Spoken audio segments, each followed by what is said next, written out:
cheesy pepperoni pizza sourdough loaf. Let's go. I have been so excited to do a cheesy pepperoni pizza loaf with you guys, and it's Friday, so today is the day. But in full disclosure, I've never done a pizza loaf before. We're gonna experiment and do it together. So I have followed my 8-hour sourdough recipe to get to this point, and then we're just gonna shape like normal to add our pizza inclusions. You wanna spread your dough out into a nice big rectangle or square. This allows the inclusions to be evenly distributed in your bread. Okay, and then I was debating on whether or not I wanted to add pizza sauce because I didn't want to make my dough too wet, but I think we're gonna add a thin layer and try it out. So we're just gonna take a little bit of it with a spoon and not too much sauce if you do use it because you don't want to make your dough unmanageable. Then we're gonna add a bunch of pepperoni. Honestly, you could do so much in this pizza loaf. You could do peppers, onions, sausage, sky is the limit. Then add a bunch of shredded mozzarella. Oh my goodness, this smells so good. And then I'm gonna take a little bit of a pizza seasoning blend and sprinkle it on top. So I think this is just oregano, garlic, basil. Also, if you do use sauce, you don't want to go all the way out to the edges. You basically don't want any sauce to leak out and make your dough wet or harder to shape. So carefully take one side and fold it over. Then I'm just gonna add a tiny bit of sauce and then some pepperoni and a little bit of cheese, a bit more seasoning. Then you want to carefully take this other side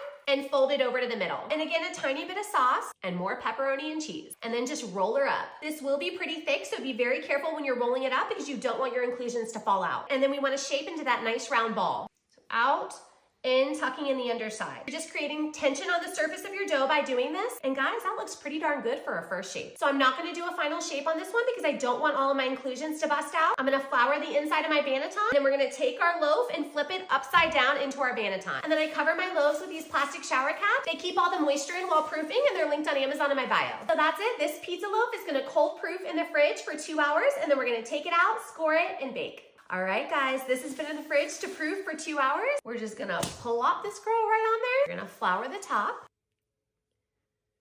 All right, do we wanna make it pretty? Let's go for it. We're gonna do some little wheat stalks on the sides. All right, and that's it. This is gonna go into a Dutch oven that's been preheating at 500 degrees. It's gonna bake for 35 minutes with the lid on and for another 10 minutes with the lid off. I'll be back.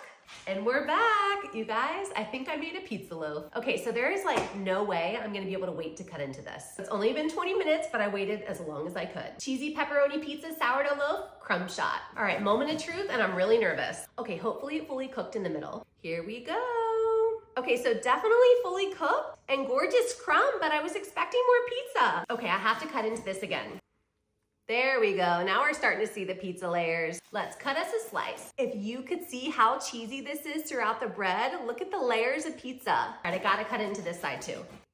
There's all that cheesy pizza goodness. Ooh, gotta love a good oven spring. Okay, taste test. Seriously? Oh my gosh.